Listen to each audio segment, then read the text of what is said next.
If you thought Jon Stewart was going to mellow out with age, think again. The comedian just delivered a masterclass in righteous anger, and frankly, we're here for it.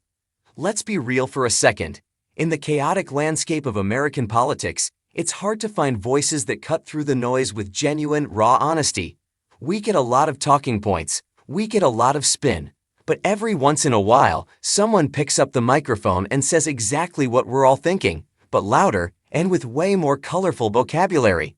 That happened this week on The Weekly Show.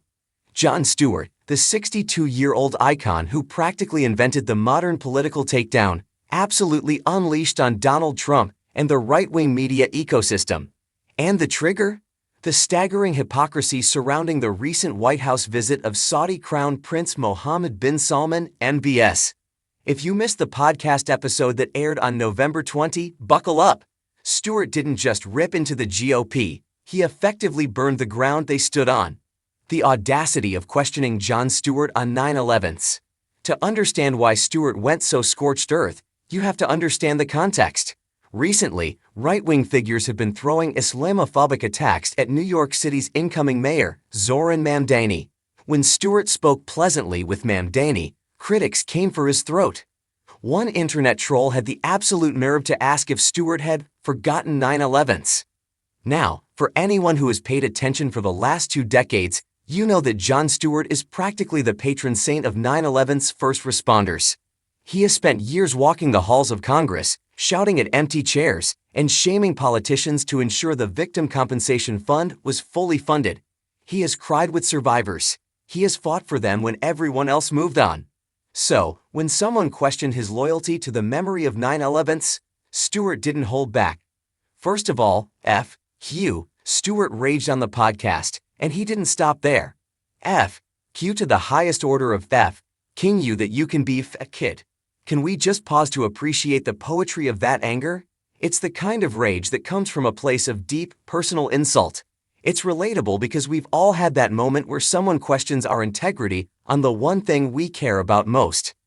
Don't you ever ask me about that, you key, Stewart continued, his voice dripping with venom. The double standard that make your head spin.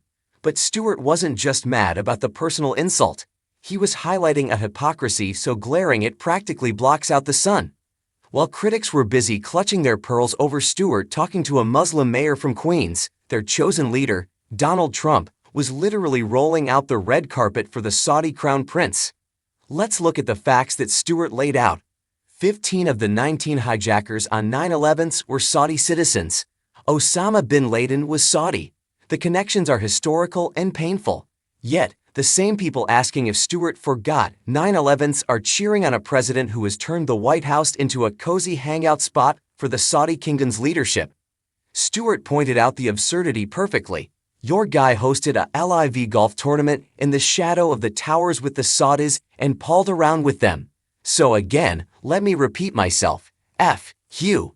He's referring, of course, to the Saudi-funded LIV golf tournament held at Trump's Bedminster Club in July 2022. Remember that?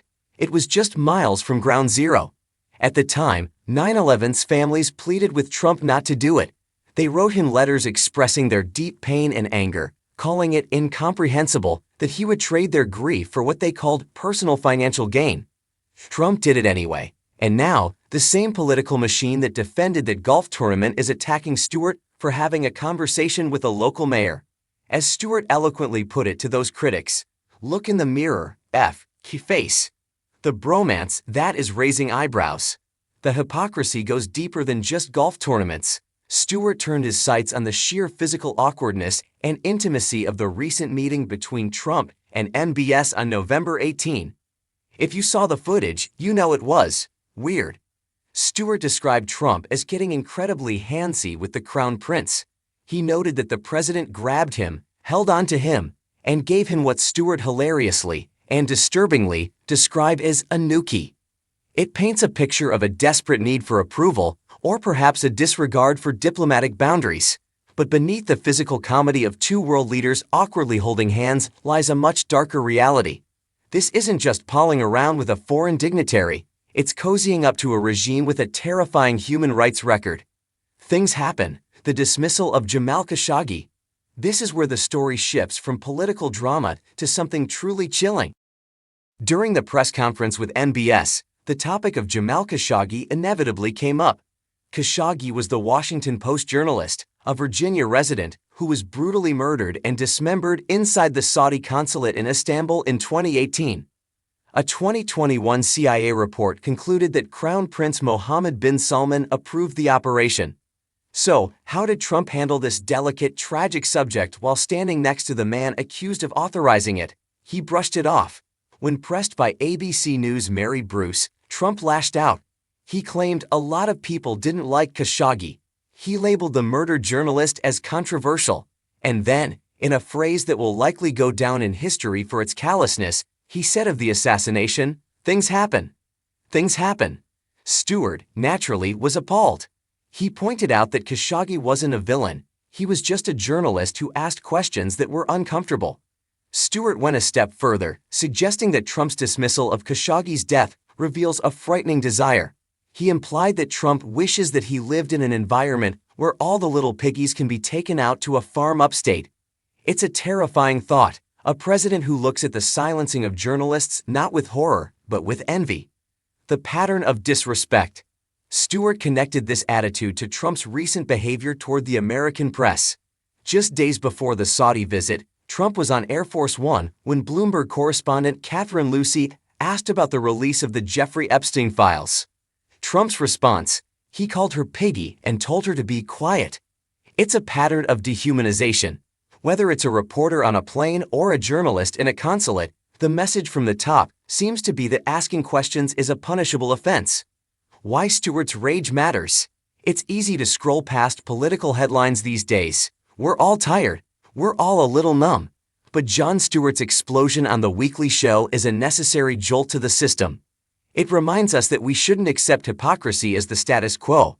It reminds us that never forgetting 9/11 isn't just a slogan to be used for political clout. It's a solemn vow that requires consistency and integrity. When Stewart tells his critics to cough, he's speaking for everyone who is exhausted by the gaslighting. He's speaking for the families who watched LIV golfers tee off near the site of their greatest loss. He's speaking for journalists who are just trying to do their jobs without being called names or, God forbid, facing worse. The Crown Prince may have called the Khashoggi murder a huge mistake and painful, but actions speak louder than prepared statements. And handsy photo ops speak volumes about where loyalties truly lie. Jon Stewart hasn't forgotten, and thanks to this epic rant, he's making sure we don't either. What's your take? Is Stewart right to call out the double standard, or is this just politics as usual? Let us know in the comments below.